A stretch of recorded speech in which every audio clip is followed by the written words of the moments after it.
Good evening everybody, myself Rajiv Kumar from chemistry subject and welcome to FUSIS offline and online classes। मैं आपको chemistry पढ़ाऊँगा 8th class में। और chemistry according to board हमें 4-5 chapter की study करनी है, 5 chapter की स्टडी करनी है, लेकिन एडवांस क्लासेज में का भी मैं यहाँ पे स्टडी करूँगा। फर्स्ट मोटो रहेगा कि पहले सिलेबस को कंप्लीट करना, उसके बाद जो टाइम मिलेगा हमें उसमें आपको 5 अलग चैप्टर को दिए जाएंगे। सबसे पहले आपको सिंथेटिक फाइबर एंड प्लास्टिक का स्टडी करना है। सेकंड आपको स्टडी करना है एसिड बेस सॉल्ट का स्टडी करना है। थर्ड स्टडी करना है कोल एंड पेट्रोलियम सब्सटेंसेज का। 4 करना है coal and petroleum fossil fuel के बारे में स्टडी करना है। 4th चैप्टर है metals and non metals. 4th chapter है आपका कंबशन एंड फ्लेम। एंड 5वां चैप्टर आपका पढ़ना है पॉल्यूशन चैप्टर। क्लियर? लेकिन इस 5 चैप्टर में हम पढ़ेंगे क्या, तो केमिकल सब्सटेंसेज के बारे में पढ़ेंगे। क्लियर? पहला चैप्टर आपका क्या है, आपका सिंथेटिक फाइबर एंड प्लास्टिक।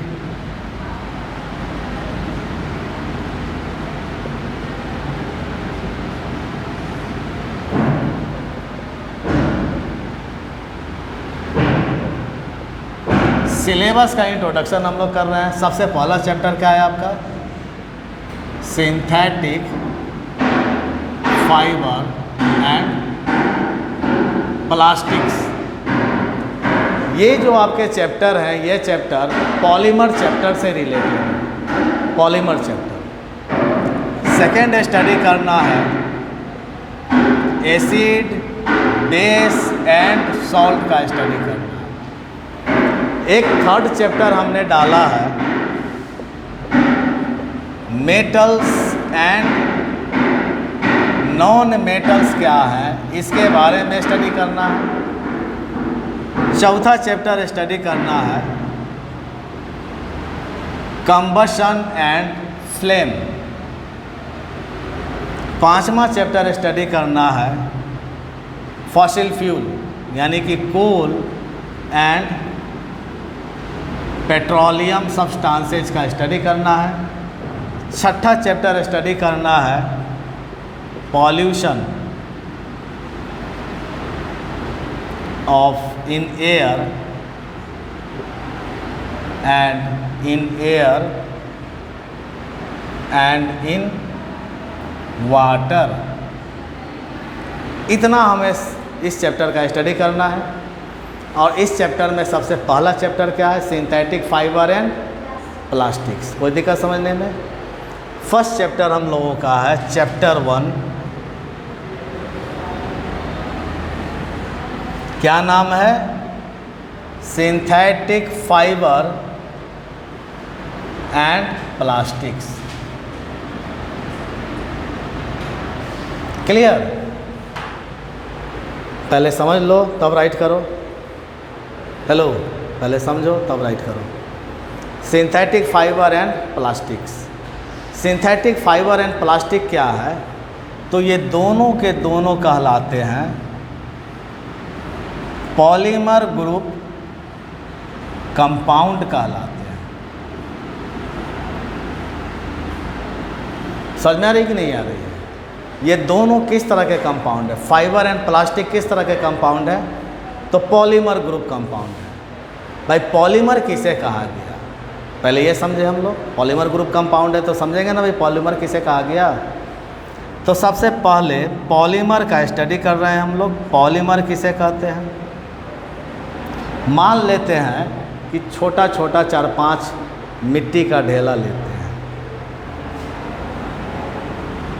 1 2 3 4 और हमने क्या किया, इसको हीट कर दिया। समझ में आएगा? हीट किया तो ये चारों के चारों, ये एक यूनिट सिंगल यूनिट है, ये सिंगल यूनिट चारों के चारों जुड़ गए, एक दूसरे के साथ लिंक्ड हो गए।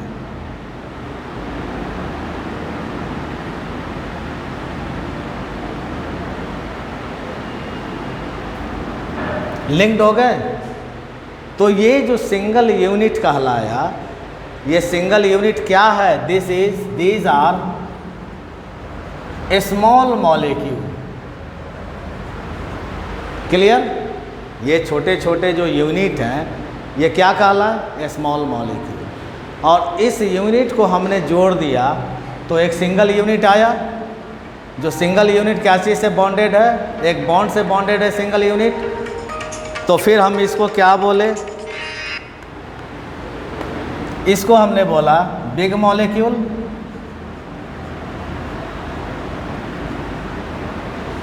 बिग मॉलिक्यूल्स के नाम से जाना, बात समझ में आ रही है ना? और इस बिग मॉलिक्यूल को क्या बोला गया? पॉलीमर के नाम से जाना गया। बिग मॉलिक्यूल क्या बना? यानी फाइबर जो बने हुए हैं वो छोटे छोटे मॉलिक्यूल के बने हुए हैं। फाइबर में प्रत्येक मॉलिक्यूल एक दूसरे के साथ जुड़ गए और जुड़ करके बिग मॉलिक्यूल का निर्माण कर दिया, यानी बिग कंपाउंड का निर्माण कर दिया। उस बिग कंपाउंड का क्या नाम पड़ा? फाइबर। उसी तरह प्लास्टिक जो है वो छोटे छोटे मॉलिक्यूल के बने हुए हैं और उस छोटे छोटे मॉलिक्यूल को हमने हीट कर दिया तो एक बड़ा मॉलिक्यूल, मास कंटेनिंग मॉलिक्यूल आ गया। उस मास कंटेनिंग मॉलिक्यूल को हम क्या कहेंगे? पॉलीमर। और जो स्मॉल मॉलिक्यूल हैं, इस स्मॉल मॉलिक्यूल को हम क्या कहेंगे? मोनोमर। कितने मोनोमर हैं? 4 मोनोमर हैं और चारों मोनोमर जुड़ करके एक पॉलीमर का निर्माण किया। तो ये हम इस प्रोसेस में हीट का प्रयोग कर रहे हैं, तो ये केमिकल प्रोसेस है।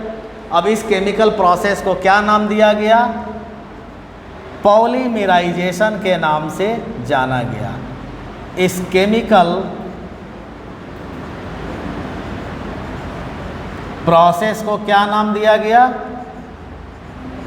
पॉलीमराइजेशन के नाम से, पॉलीमराइजेशन के नाम से जाना गया। बात समझ में आ रही कि नहीं आ रही है? यानी मोनोमर यूनिट, सिंगल यूनिट जब आपस में लिंक्ड हो गए, बंधन से बंध गए, बॉन्ड से बंध गए हीट करने के बाद, तो एक बिग मॉलिक्यूल का निर्माण किया और उस बिग मॉलिक्यूल को क्या बोला गया? पॉलीमर। और इस केमिकल प्रोसेस को क्या नाम दिया गया? पॉलीमराइजेशन प्रोसेस के नाम से जाना गया। कोई प्रॉब्लम है? अब ध्यान देना, हम लोग पॉलीथीन से रूबरू हैं। जान रहे हो पॉलीथीन को कि नहीं जान रहे हो? पॉलीथीन नहीं जान रहे हो? मार्केट में जाते हो, सब्जी लेते हो, पॉलीथीन देता है। कपड़े लेते हो, पॉलीथीन में डालता है, प्लास्टिक बैग में। तो पॉलीथीन, इस पॉलीथीन को पॉलीइथाइलिन के भी नाम से जानते हैं। बात समझ में आ रही है ना? तो पॉलीथीन या पॉलीइथाइलिन ये क्या कहलाया? पॉलीमर कहलाया। कैसे बना अब इसको देख रहे हैं।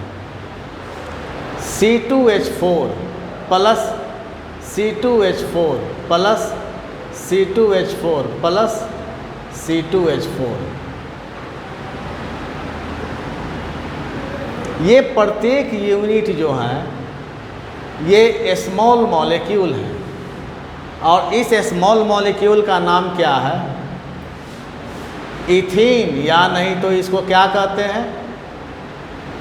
इथाइलिन के नाम से जानते हैं। बात समझ में आ रही है? पॉलीथीन जो बन रहा है उसको बनाने में वो जो छोटे मॉलिक्यूल का यूज कर रहे हैं, और छोटे मॉलिक्यूल को क्या बोले? मोनोमर। उस मोनोमर का क्या नाम हो गया? इथीन या इथाइलिन। इस कंपाउंड का क्या फार्मूला है? C2H4। तो ये C2H4 क्या कहलाया? मोनोमर कहलाया। अब मोनोमर है तो ये स्मॉल मॉलिक्यूल है कि नहीं है? स्मॉल मॉलिक्यूल है। और इस स्मॉल मॉलिक्यूल को हमने क्या किया? हीट किया। ये मार्क किसका है? हीट का मार्क है। हीट कर दिया। क्लियर? जब हीट किया तो प्रत्येक मॉलिक्यूल एक दूसरे के साथ इसी तरह लिंक्ड हो गए, यानी कि CH2 सॉरी C2H4, ये लिंक है, बॉन्ड है। C2H4 कितने यूनिट हैं? 4 यूनिट है, 1 2 3 एंड C2H4। क्लियर? अब ये क्या था? मोनोमर। इस मोनोमर का नाम क्या है? इथाइलिन है। तो अब ये क्या कहलाया? पॉलीमर कहलाएगा। अब इस पॉलीमर का नाम क्या हो जाएगा? पॉली इथाइलिन, या नहीं तो क्या कहेंगे? Poly ethene. अब ये क्या कहलाया? पॉलीमर कहलाया। हम लोग जो सब्जी लाते हैं, जो पॉलीथीन बैग देता है, वही पॉलीथीन बैग है। किसका बना हुआ है? तो इस पूरे प्रोसेस में स्मॉल मॉलिक्यूल जुड़ करके एक बिग मॉलिक्यूल का निर्माण कर रहे हैं। तो स्मॉल मॉलिक्यूल को क्या नाम दिया गया? मोनोमर। और बिग मॉलिक्यूल को क्या नाम दिया गया? पॉलीमर। सो प्लास्टिक और फाइबर क्या है? किस तरह का कंपाउंड है? फाइबर और प्लास्टिक किस तरह का कंपाउंड है? Polymer compound. तो पॉलीमर किसे कहा गया? पॉलीमर किसे कहेंगे? When a lot of a small molecule as monomer unit, when a lot of monomers, कई मोनोमर हैं, a lot of monomers combine each other to form polymer। समझ में आ रही है कि नहीं आ रही है? हमको समझ में आ रहा है? पॉलीमर किसे कहा गया? When a lot of monomer combine each other to form polymer। कोई प्रॉब्लम? यानी पॉलीमर क्या है? तो पॉलीमर वो सब्सटेंस है जो किसका बना हुआ है? मोनोमर का बना हुआ है। कोई प्रॉब्लम आ रही है तुमको? तो भाई मोनोमर भी तो होना चाहिए। मोनोमर किसे कहेंगे? मोनोमर किसे कहेंगे? तो मोनोमर वह स्मॉल मॉलिक्यूल है जो पॉलीमर के निर्माण के लिए रिस्पॉन्सिबल है। पॉलीमर किसका बना हुआ है? यानी monomer is a small molecule which are responsible for the formation of monomers are a small molecules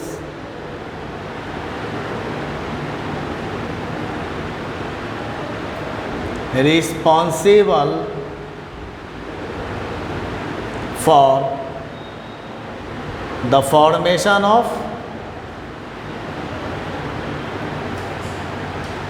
polymer। कोई दिक्कत समझने में? अब आते हैं, अब पॉलीमर बनने के लिए जो केमिकल प्रोसेस हुआ, उस केमिकल प्रोसेस को क्या बोला गया? पॉलीमराइजेशन। तो भाई पॉलीमराइजेशन किसे कहेंगे?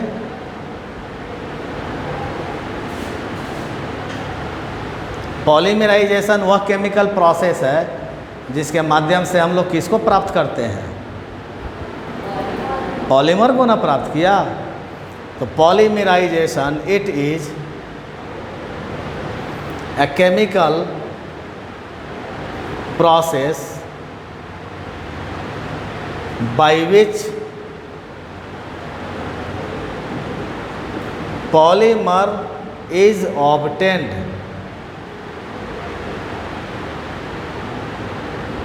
कोई प्रॉब्लम है? मोनोमर किसे बोला गया? पॉलीमर किसे बोला गया? पॉलीमराइजेशन किसे बोला गया? फाइबर एंड प्लास्टिक किस तरह का कंपाउंड है? फाइबर एंड प्लास्टिक किस तरह का कंपाउंड हो जाएगा? पॉलीमर। और पॉलीमर किस चीज़ का बना हुआ है? हम मोनोमर जब जुड़ रहे हैं तो जुड़ के क्या बनाया? और इस प्रोसेस, केमिकल प्रोसेस को क्या बोला गया? कोई प्रॉब्लम? इसको जल्दी से राइट कीजिए।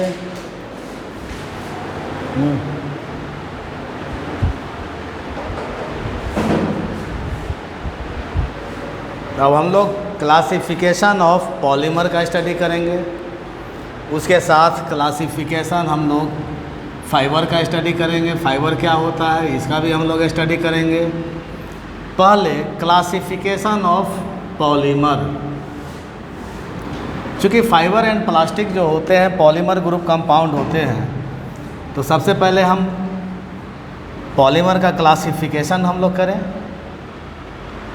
नेक्स्ट टॉपिक आपका है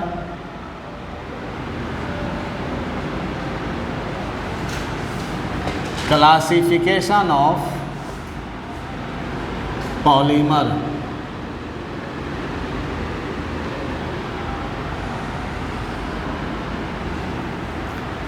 देखो, अकॉर्डिंग टू सोर्सेज के आधार पे पहले हम देखेंगे पॉलीमर को। अकॉर्डिंग टू सोर्स,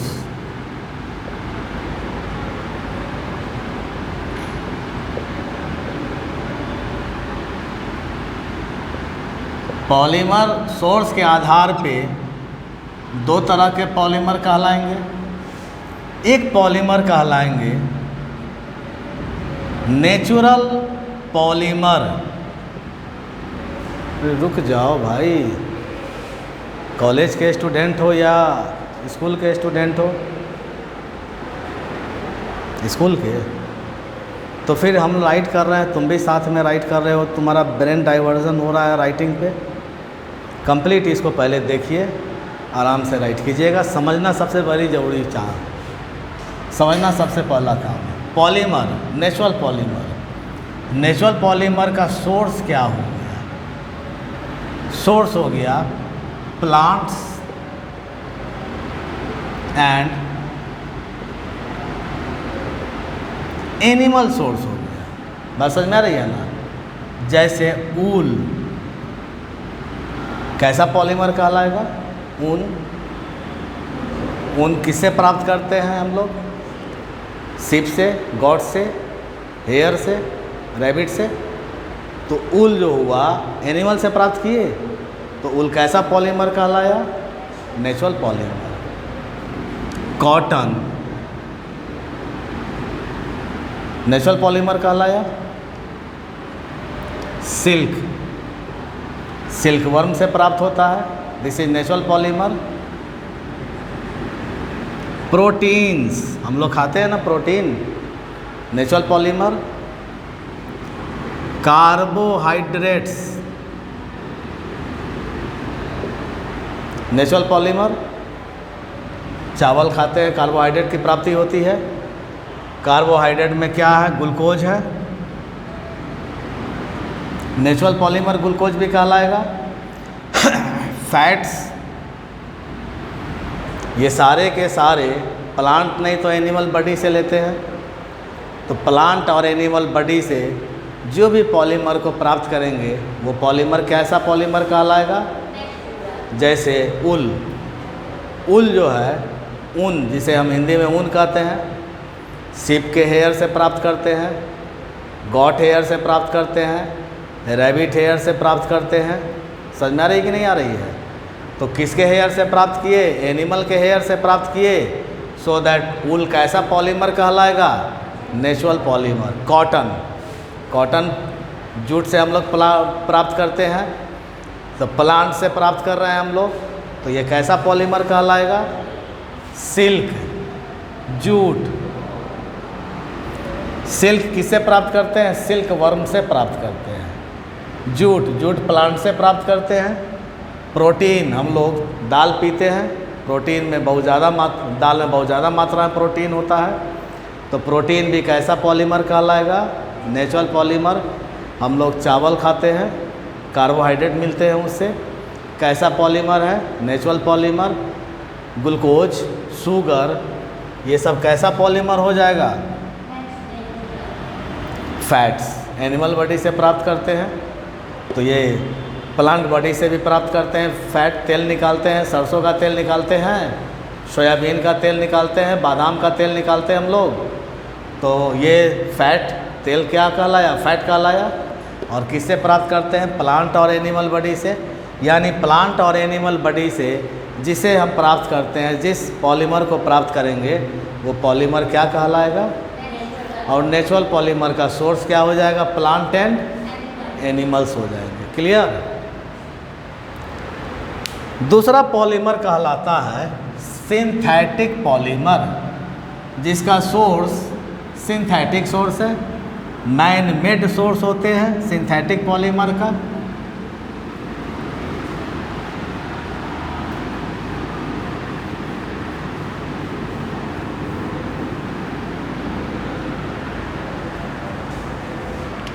दूसरा हो गया रबर। रबर प्लांट से क्या प्राप्त करते हैं? रबर भी प्लांट प्राप्त करते हैं, तो रबर भी नेचुरल पॉलीमर कहलाएंगे। कोई प्रॉब्लम है आपको? दूसरा कहलाता है सिंथेटिक पॉलीमर। सिंथेटिक पॉलीमर जो होते हैं इनका सोर्स क्या होता है? मैन मेड सोर्स होते हैं। मैन मेड का मतलब क्या हो गया? इस पॉलीमर को हम लोग लैब नहीं तो फैक्ट्री में केमिकल के माध्यम से प्राप्त करते हैं, सो दैट ये पॉलीमर कैसा पॉलीमर कहलाएगा? सिंथेटिक। और सिंथेटिक पॉलीमर को हम लोग आर्टिफिशियल पॉलीमर के भी नाम से जानते हैं। और सिंथेटिक पॉलीमर में terylene, polyester,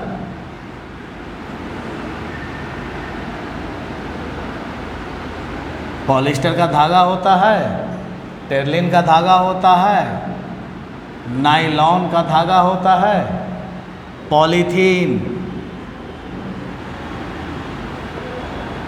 Bakelite,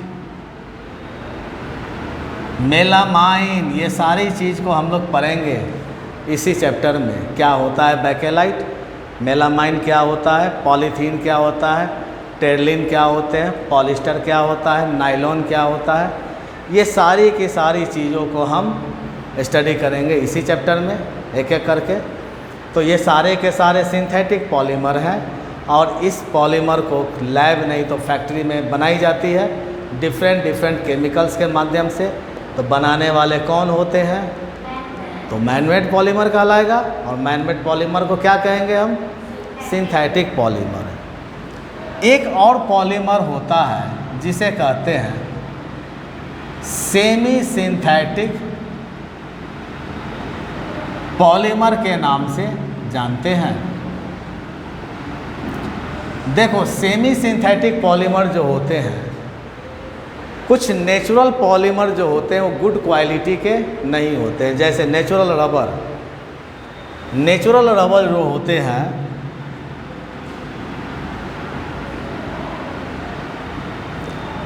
having no good quality.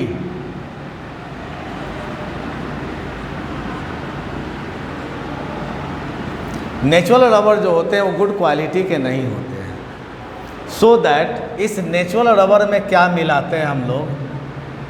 To mix vulcanised sulphur for good quality.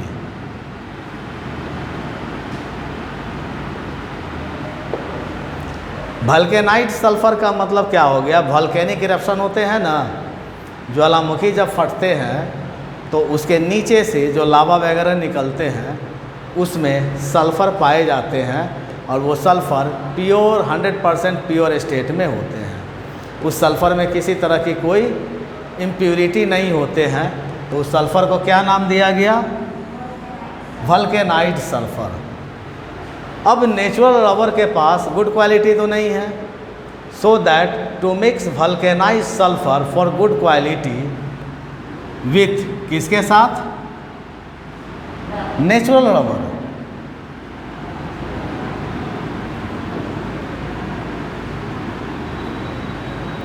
To form vulcanised rubber.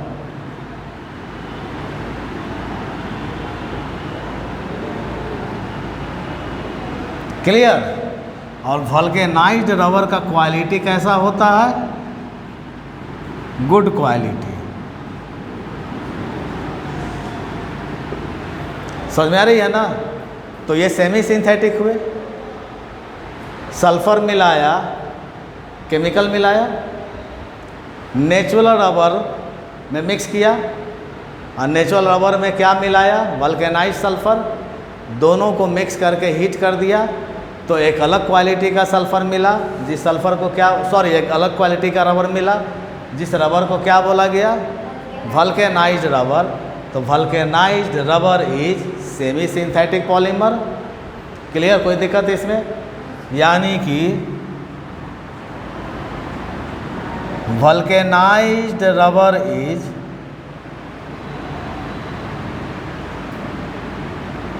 Semi synthetic rubber. कोई दिक्कत होगा बाबू?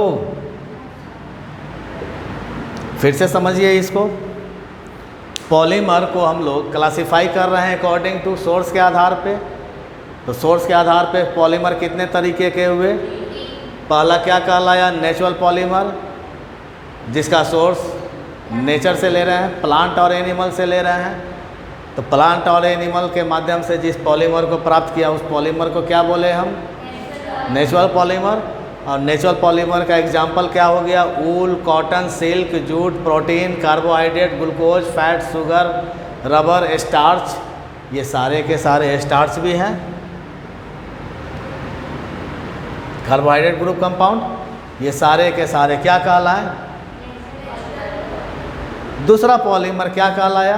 Synthetic polymer. सिंथेटिक पॉलीमर उस पॉलीमर को कहते हैं जिसे हम फैक्ट्री में बनाते हैं केमिकल के माध्यम से, जैसे Terylene, polyester, nylon, polythene, bakelite, melamine. Clear? ये सारे के सारे क्या कहलाएंगे? सिंथेटिक पॉलीमर के नाम से जाने जाएंगे। कोई दिक्कत है समझने में? और एक ऐसे पॉलीमर होते हैं जिसे नेचुरल और सिंथेटिक दोनों प्रोसेस से उसको बनाए। नेचुरल वो पॉलीमर है, लेकिन वो पॉलीमर गुड क्वालिटी का नहीं है। गुड क्वालिटी का बनाने के लिए हमने क्या किया? उसमें कुछ केमिकल डाल दिया, और केमिकल डाल के उसके साथ रिएक्शन करा दिया। तो रिएक्शन करने के बाद वो जो पॉलीमर मिला, वो पॉलीमर हमें कैसा पॉलीमर मिला? गुड क्वालिटी का पॉलीमर। और बेस्ट एग्जाम्पल के रूप में क्या नाम दिए जाएंगे उस गुड क्वालिटी पॉलीमर को? Vulcanised rubber. और वल्केनाइज्ड रबर कैसे प्राप्त हुआ? तो ध्यान देंगे, जो नेचुरल रबर है वो नेचुरल रबर में गुड क्वालिटी नहीं है, यानी उसका इलास्टिसिटी काफ़ी नहीं है उसमें। तो गुड क्वालिटी नहीं है, तो इलास्टिक नेचर का बनाने के लिए, यानी इलास्टिसिटी, मोर इलास्टिसिटी बनाने के लिए हमने उसमें क्या मिक्स किया? Vulcanised sulphur. वल्केनाइज्ड सल्फ़र किसको कहेंगे हम? वल्केनाइज्ड सल्फ़र किसको कहेंगे? वह सल्फ़र जो वल्केनिक इरप्शन से प्राप्त हुआ। और वल्केनिक इरप्शन का मतलब क्या हो गया? ज्वालामुखी का फटना वल्केनिक इरप्शन कहलाया। तो ज्वालामुखी से फटा तो नीचे से जो लावा निकला, उस लावा में सल्फ़र भी है, और इस सल्फ़र को क्या बोला गया? वल्केनाइज्ड सल्फ़र बोला गया। बात समझ में आ रही कि नहीं? तो हमने क्या किया? नेचुरल रबर में क्या मिलाया? Vulcanised sulphur. तो वल्केनाइज्ड सल्फ़र मिलाने के बाद जो प्रोडक्ट मिला, उस प्रोडक्ट को क्या बोला गया? यानी वल्केनाइज्ड रबर लिए, ये नेचुरल रबर लिए, उस नेचुरल रबर में हम वल्केनाइज्ड सल्फ़र डाल दिए, और सल्फ़र डाल करके हीट कर दिए। जो ही हीट किए तो एक अलग क्वालिटी का हमें रबर मिला। उस रबर को क्या बोला गया? तो वल्केनाइज्ड रबर किसका एग्जाम्पल हो जाएगा? कोई प्रॉब्लम आपको समझने में? चलिए फटाक से राइट कीजिए। तो आपका ये हम लोग आज का जो चैप्टर स्टार्ट किए हैं, synthetic fibre and plastic. Fibre के बारे में हम लोगों ने देखा, प्लास्टिक के बारे में जाना कि फाइबर और प्लास्टिक किस तरह का कंपाउंड है, पॉलीमर ग्रुप कंपाउंड है। पॉलीमर क्या होता है, मोनोमर क्या होता है, पॉलीमराइजेशन क्या होता है, सारी चीज़ों को हमने देखा, समझा। और पॉलीमर का क्लासिफिकेशन भी हमने देखा। तो कल के क्लासेज में नेक्स्ट जो क्लासेज होगी हमारी, उस नेक्स्ट क्लासेज में हम फाइबर पे हम लोग स्टडी करेंगे, फाइबर क्या होते हैं इसके बारे में। ओके, तब तक के लिए क्लास को एंड कर रहे हैं। Good night.